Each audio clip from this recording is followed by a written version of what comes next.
Well, hi everyone. This video is about hot flashes and night sweats, why some women get them and what to do about it.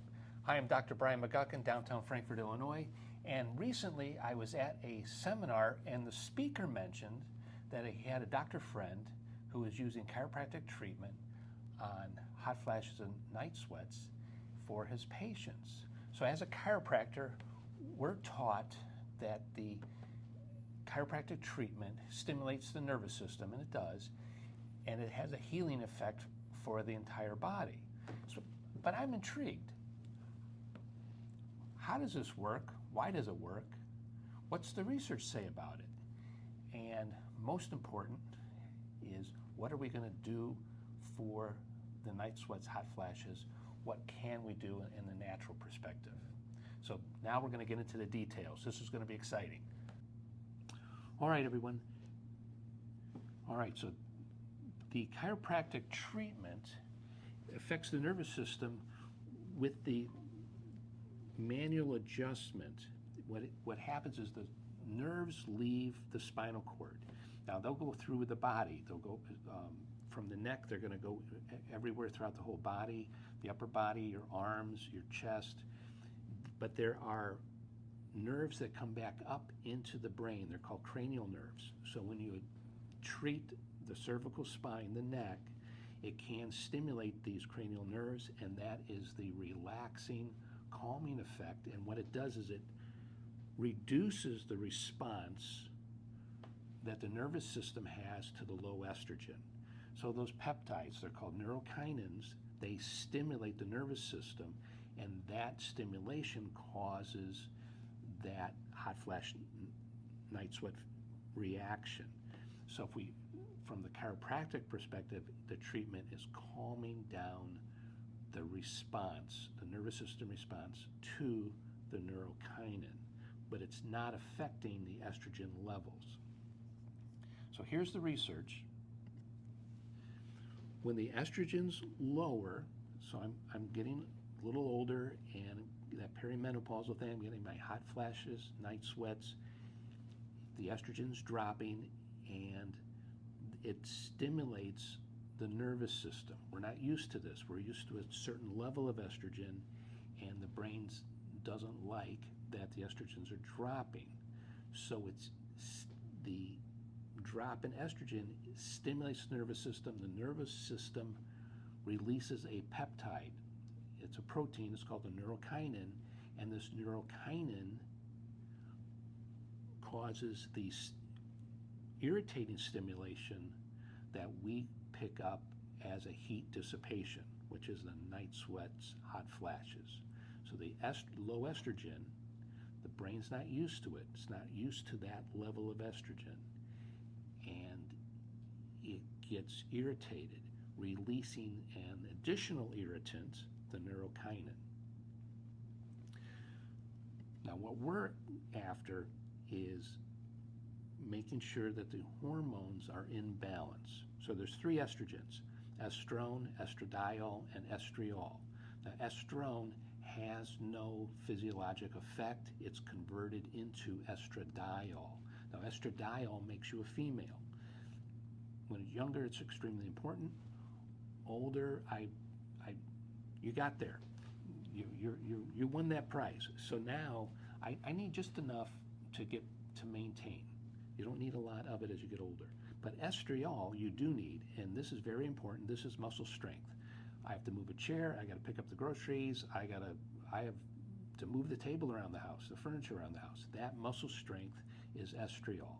Now, so think of it this way: for the finer muscles, this is your wrinkles in the skin.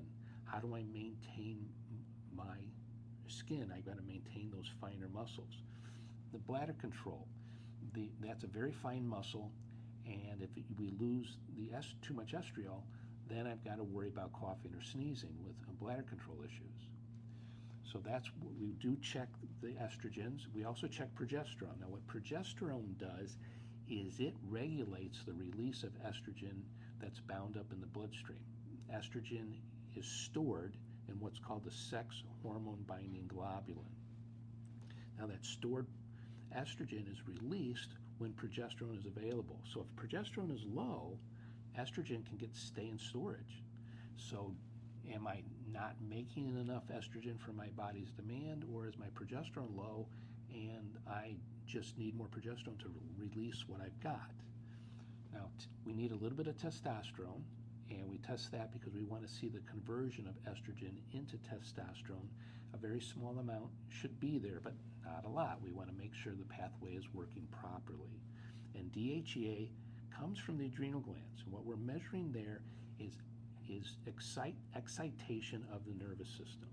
If I'm super stressed or stressed all the time, the signal to the adrenal glands will be altered, and you'll see the DHEA drop or go high.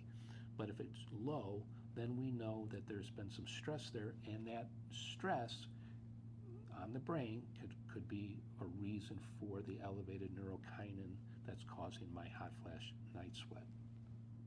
So we want to check the hormones, and they've got to be in balance. That's the main takeaway. So here is the test results. The DHEA on this test is low, so that would suggest that the brain, the pituitary gland, signaling to the adrenal glands is showing a memorized stress signal. And so if this person's having hot flashes or night sweats, we would go in that direction to see, is there a memorized pattern that is aggravating, exciting the brain? Is it stressing the brain to make the neurokinins? Then we want to check all the other hormones. Testosterone, that production is normal, so that shows that pathway is good. The estrone is normal. Estradiol is normal, which is very good to see.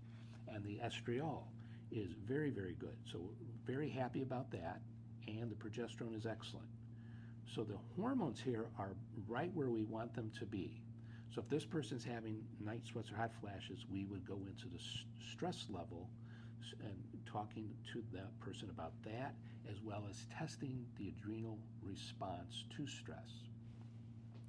So what we're looking for is a balance.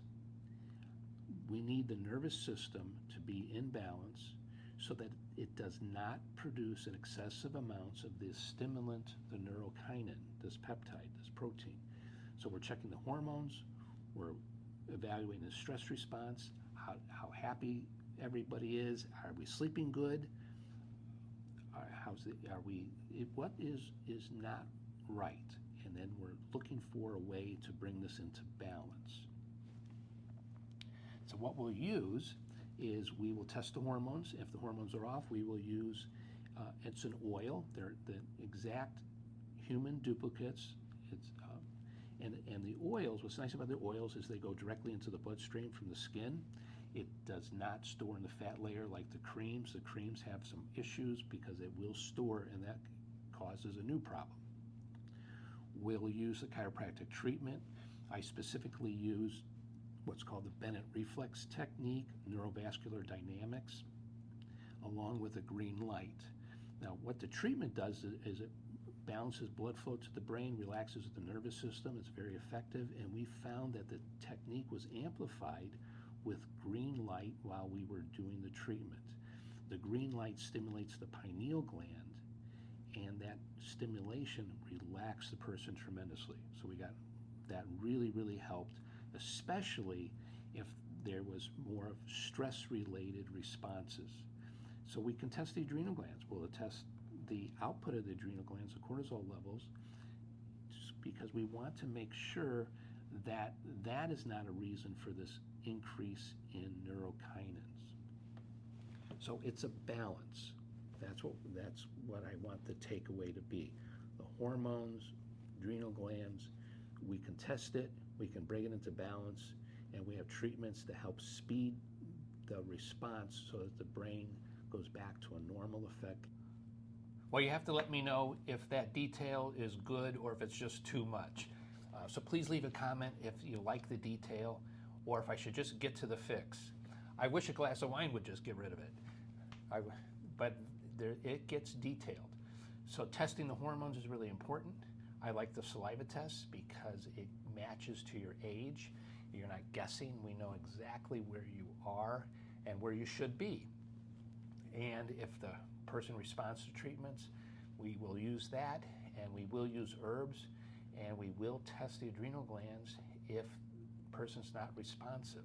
So if you hit some frustrations in this, you're not alone. This gets complicated.